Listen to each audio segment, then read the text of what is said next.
Concept of radiation और matter, इन दोनों के कॉन्सेप्ट हमने सीखने हैं। ठीक है, पहले कॉन्सेप्ट मिलेगा मैटर का, फिर मिलेगा रेडिएशन का।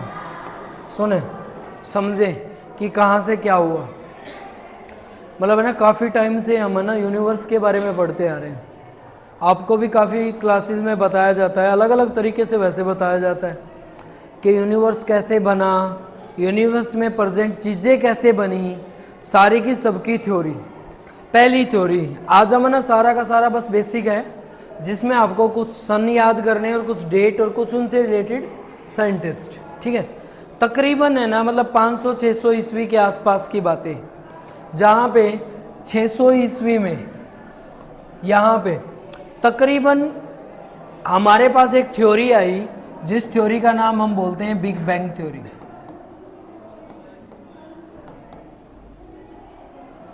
इस थ्योरी के अकॉर्डिंग यूनिवर्स की जो स्ट्रक्चर है वो मैग्नीफाई किया गया। मतलब ये बोला गया कि बिग बैंग थ्योरी में कुछ ऐसा हुआ कि सारी चीज़ें आपस में टकराई, उनके टकराने से वो चीज़ें बिखर गई यूनिवर्स में। वो बिखरी हुई चीज़ें क्या हैं?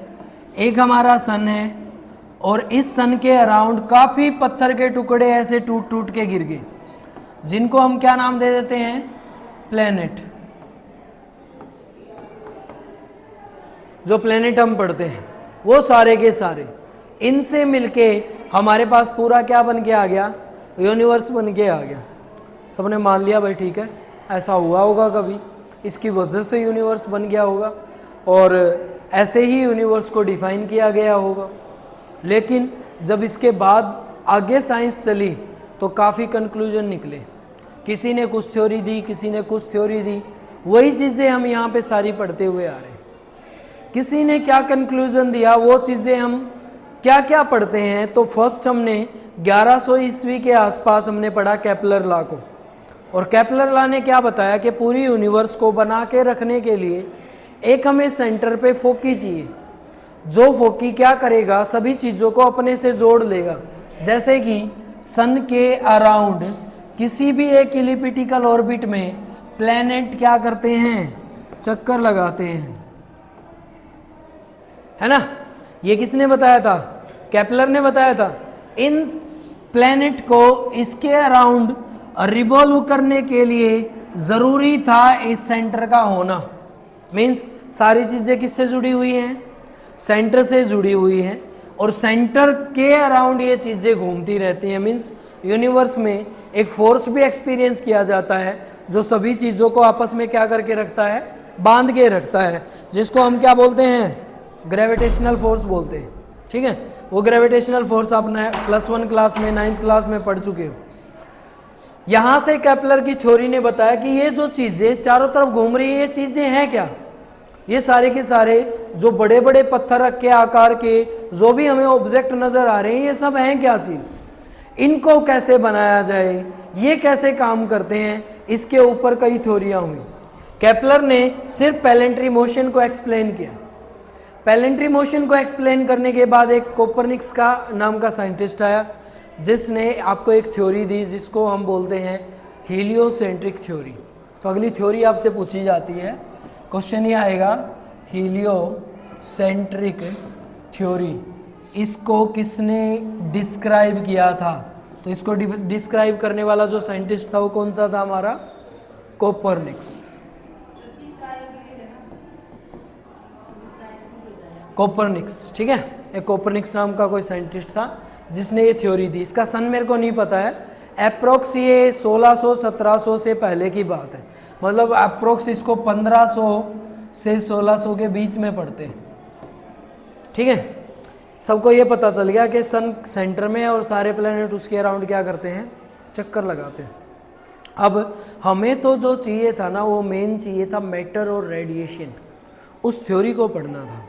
सन प्लैनेट को बांध के रखता है, वो तो रीजन फोर्स हो गया, लेकिन प्लैनेट भी तो कोई चीज़ होगी, सन भी कोई चीज़ होगी। हमें इसके ऊपर एक्सपेरिमेंट करना था, और पहला एक्सपेरिमेंट जो स्टार्ट हुआ वो स्टार्ट हो गया हमारा 1870 से। कहाँ तक?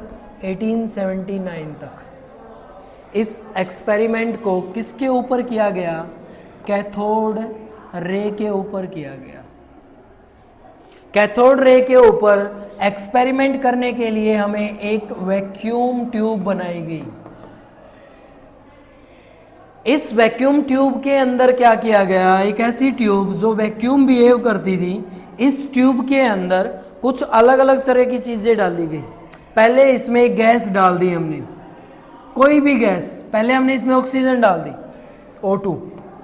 जब इसमें ऑक्सीजन डाली तो इस ऑक्सीजन ने एक कांस्टेंट टर्म दी हमें। वो कांस्टेंट टर्म क्या थी? वो थी एक रे लाइट। इस गैस के अंदर से क्या निकला? एक रे लाइट निकली, ठीक है। फिर इस एक्सपेरिमेंट को बदला गया, ऑक्सीजन की जगह पे यहाँ पे CO2 डाल दी, कार्बन डाइऑक्साइड। फिर जब ये गैस डाली तो यहाँ पे से फिर एक कांस्टेंट टर्म आई, और वो कांस्टेंट टर्म क्या थी? Ray of light. मींस इन सब के अंदर कोई ना कोई लाइट भरी रहती है। ऑक्सीजन स्ट्रक्चर अलग, फॉर्मूला अलग, फिर भी उसमें क्या था? रे ऑफ लाइट थी। CO2 डाली, फिर भी उसमें देखा गया क्या थी? रे ऑफ लाइट थी। कुछ डस्ट पार्टिकल डाल दिए। जब ये डस्ट पार्टिकल डाले गए तो इनमें भी स्ट्रक्चर के अंदर क्या चीज कांस्टेंट निकली? रे ऑफ लाइट कांस्टेंट निकली। इस एक्सपेरिमेंट को हम बोलते हैं कैथोड रे थ्योरी। ये कब की गई? 1870 से 1879 तक की गई, ठीक है। इस थ्योरी को किसने किया? इस थ्योरी को करने का काम किया हमारे पास एक साइंटिस्ट थे भाई, जिनका नाम था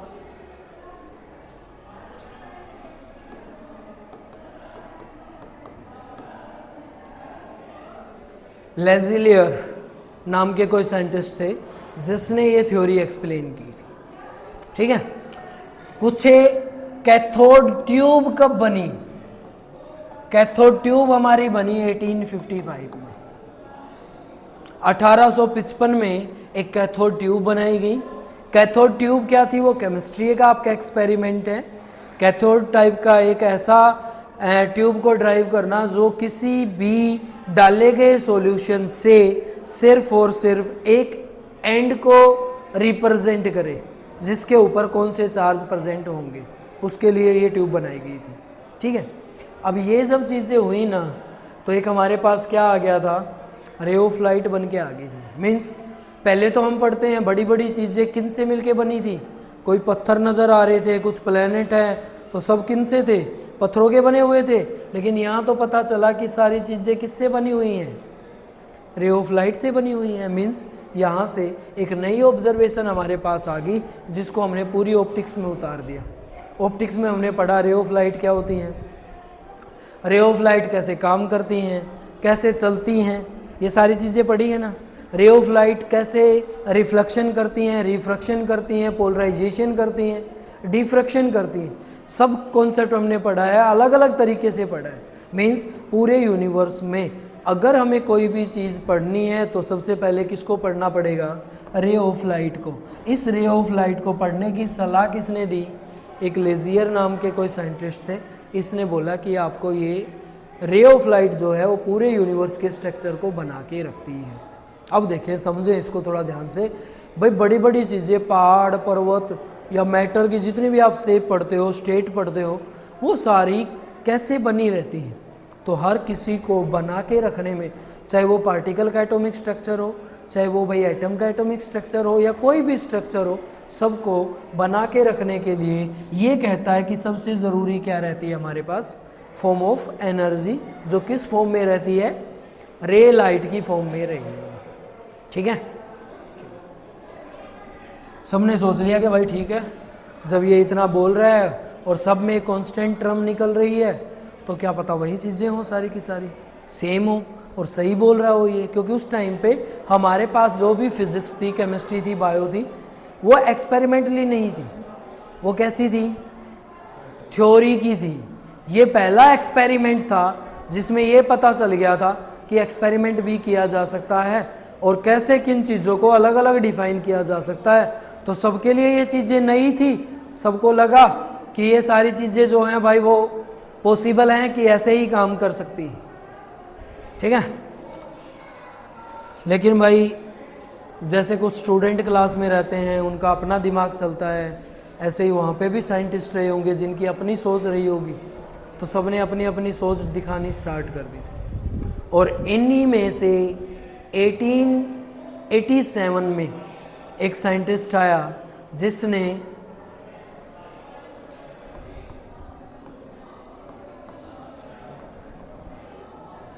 एक एक्सपेरिमेंट किया जिसमें इसने ये बोला कि जो छोटे छोटे पार्टिकल घूम रहे हैं ना, वो पार्टिकल क्या है। और 1887 में ये बताया कि यूनिवर्स को बना के रखने के लिए रे से ज़्यादा वो छोटे पार्टिकल काम करते हैं जो चारों तरफ घूमते हैं, जिनको हम नाम देते हैं इलेक्ट्रॉन। क्या नाम देते हैं? इलेक्ट्रॉन्स। मीन्स हमारे पास क्या थ्योरी आई? Electron theory. किसने बताया इलेक्ट्रॉन थ्योरी को? किसने? जे थॉमसन ने भाई। ठीक है, तो जे थॉमसन के अकॉर्डिंग 1887 में एक ऐसी थ्योरी हुई जिसमें चीजें किसी भी पार्टिकल के किन्हीं भी पार्टिकल के मोशन को स्टडी करना था। ठीक है, सॉरी जे थॉमसन ने नहीं भाई, जे थॉमसन तो 96 में था।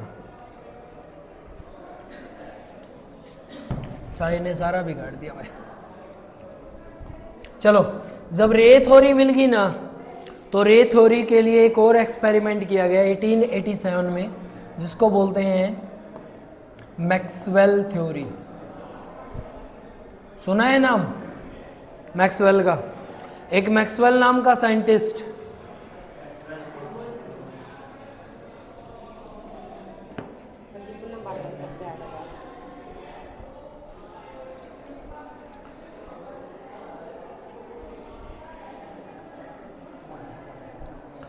पूनम भारद्वाज के घर पे शादी है। कब की?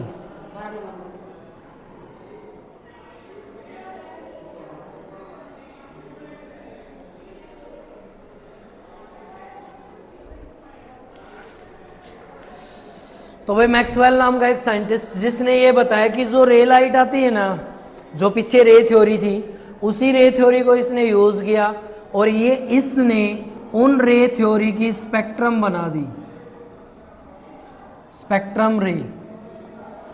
स्पेक्ट्रम ऑफ रे क्या थी? स्पेक्ट्रम ऑफ रे ये बताता है कि रे जो बनती है ना, उनके बनने का रीजन क्या था। मींस इसने अलग अलग रे डिफाइन की। जैसे आप पढ़ते हो रेडियो वेव,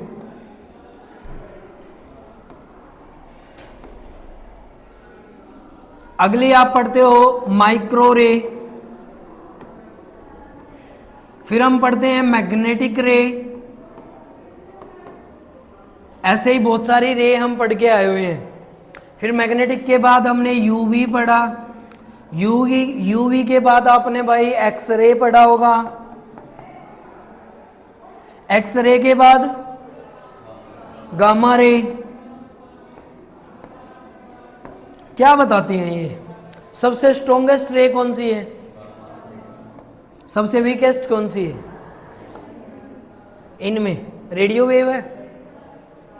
इनमें कंपैरिजन कर रहे हैं, कौन सी है? रेडियो वेव है। दो रे के बीच में कंपैरिजन आ गया, जबकि रे की थ्योरी तो कहां से मिल चुकी थी? लास्ट एक्सपेरिमेंट से मिल चुकी थी, कैथोड रे एक्सपेरिमेंट से। ये कहता है कि रे है ना, सिर्फ और सिर्फ मोशन पे डिपेंड करती है। रे से बनने वाले मटेरियल की इंटेंसिटी कैसी होगी, कौन स्ट्रोंगर होगा, कौन वीकर होगा, और ये सारी चीजें उस रे की थ्योरी के अकॉर्डिंग सिर्फ और सिर्फ रे लाइट के नेचर पे डिपेंड करेंगी।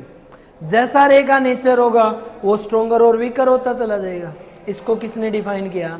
मैक्सवेल ने किया। और इस मैक्सवेल की थ्योरी को हम कब पढ़ते हैं? 1887 में। अब इसकी इमेजिनेशन देखो क्या थी। ये कहता है कि है ना, कोई भी चीज़ नेचर में जो प्रेजेंट होती है ना, एक्चुअल में वो सबका भ्रम है, वो ऐसा है नहीं। जैसे अभी मैंने चाय का कप उठाया, चाय मैं पी रहा हूँ ना, आपको लग रहा है कि मैं चाय पी रहा हूँ, एक्चुअल में ऐसा कुछ हो नहीं रहा है। आप माइंड में सोच रहे हो कि मैं चाय पी रहा हूं, तो मैं चाय पी रहा हूं। ये इसकी थ्योरी थी। कैसे? और इसने इसको अच्छे से एक्सप्लेन भी किया और सबको लगा कि ये सही बोल रहे हैं कि यहाँ सब कुछ जो है ना वो भ्रम है। हर इंसान को जो कुछ भी दिखता है ना वो उसका भ्रम है। ठीक है, इस बहाने से मैंने चाय पी ली। चलो, तो इसने क्या बताया, जैसे हमने एक छोटा सा एक्सपेरिमेंट किया था जिसमें कोई भी एक रे ऑफ लाइट आती है, वाइट रे ऑफ लाइट, और ये किस में स्पेक्ट्रम हो जाती है, 7 कलर के अंदर। यहाँ पे आपको अलग अलग कलर नजर आने स्टार्ट हो जाते हैं, ऐसे ही रेड,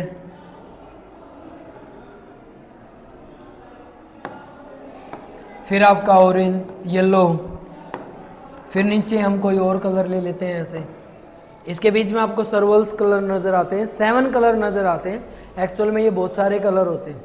अब ये क्या कहता है, इसकी थ्योरी क्या कहती है, मैक्सवेल का ये कहना था यहाँ से जो रे आई है ना, ये रे अपनी स्पीड से आई है, एक स्पीड से, और इस पॉइंट के ऊपर गिरने से इसकी स्पीड चेंज होगी। किस में चेंज होगी, फ्रीक्वेंसी में। पढ़ो, इसकी फ्रीक्वेंसी न्यू, इसकी frequency new dash, new dash जो है वो लेस देन होगी किससे, न्यू से, क्योंकि जिसकी वेवलेंथ ज्यादा उसकी फ्रीक्वेंसी क्या हो जाएगी, कम। अब कहता है जिसकी फ्रीक्वेंसी कम है वो हमें ज्यादा देर तक दिखाई देता है, इसीलिए जो कलर इफेक्ट हमें ज्यादा देर तक देखेंगे अपने आप को कैसा नजर आना स्टार्ट हो जाएगा, रेड नजर आना स्टार्ट हो जाता है। इट्स मीन रेड कोई कलर नहीं होता, लेकिन जब रेड लाइट निकलती है ना कहीं से तो वो बहुत धीरे धीरे निकलती है, और धीरे धीरे निकलने के कारण वो हमें कैसे कलर की नजर आती है, रेड कलर की।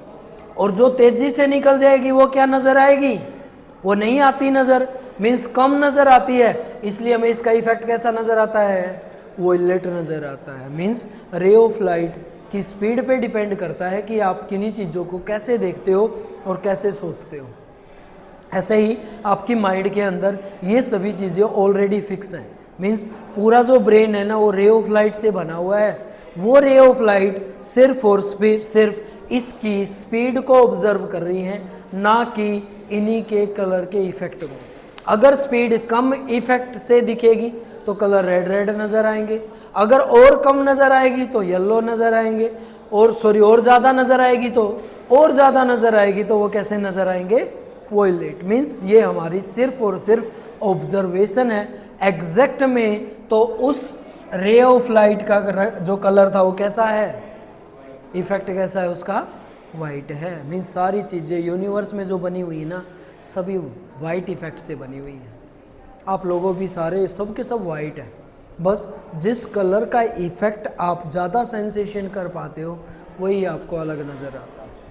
ठीक है, ऐसा उसका मानना था। कितना सच है कितना नहीं है वो आप ऑब्जर्व कर सकते हो।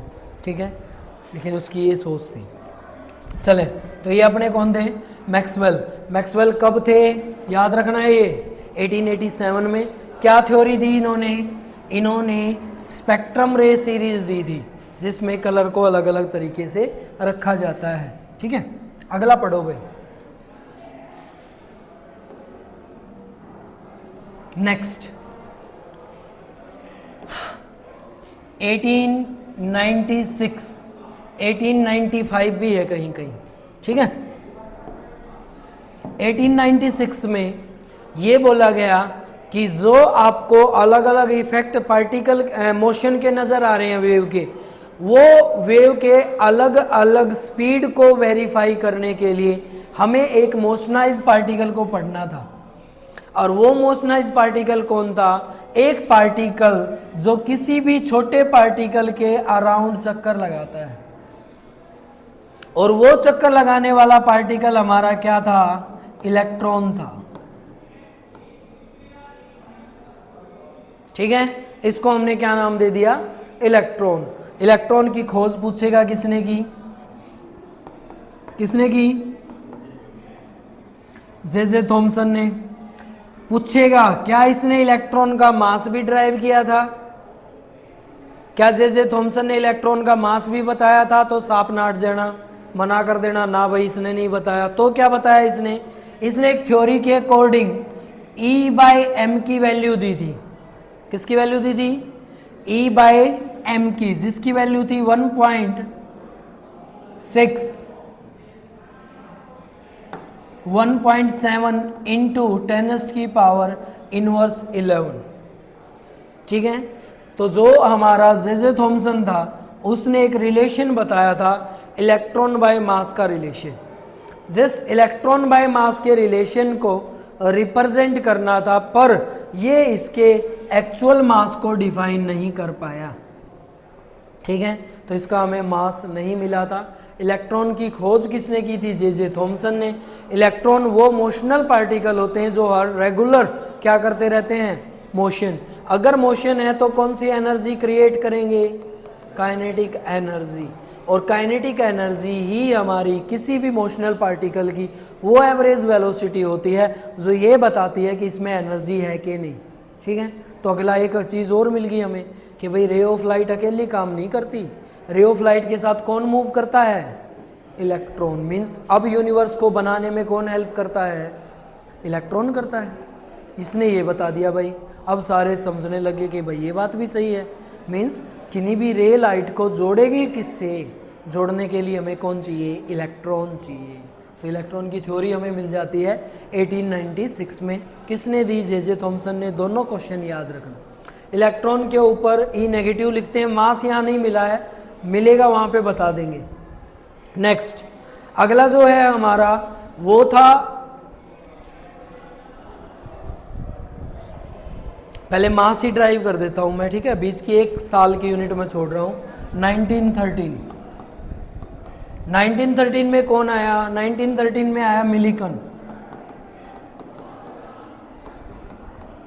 एक मिलिकन नाम का साइंटिस्ट आया, आपने पढ़ा भी हो, इलेक्ट्रिसिटी में पढ़ा था। इसने डिफाइन किया था काइंड्स ऑफ चार्ज, पॉजिटिव और नेगेटिव। इसके साथ साथ इसने क्या किया था? चार्ज के साथ एलिमेंट्री वैल्यू भी दी थी। एक इलेक्ट्रॉन के ऊपर कितना चार्ज होता है? 1.6012 इंटू 10⁻⁻⁻19 कूलम, एग्जैक्ट वैल्यू, जिसको हम लिखते हैं 1.6 इंटू 10⁻⁻⁻19 कूलम।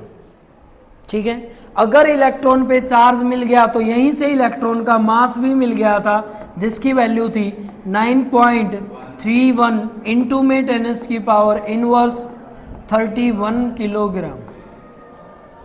ठीक है, मीन्स मिलिकन के बाद में हमें इसका मास मिला था जो किलोग्राम में इतना था।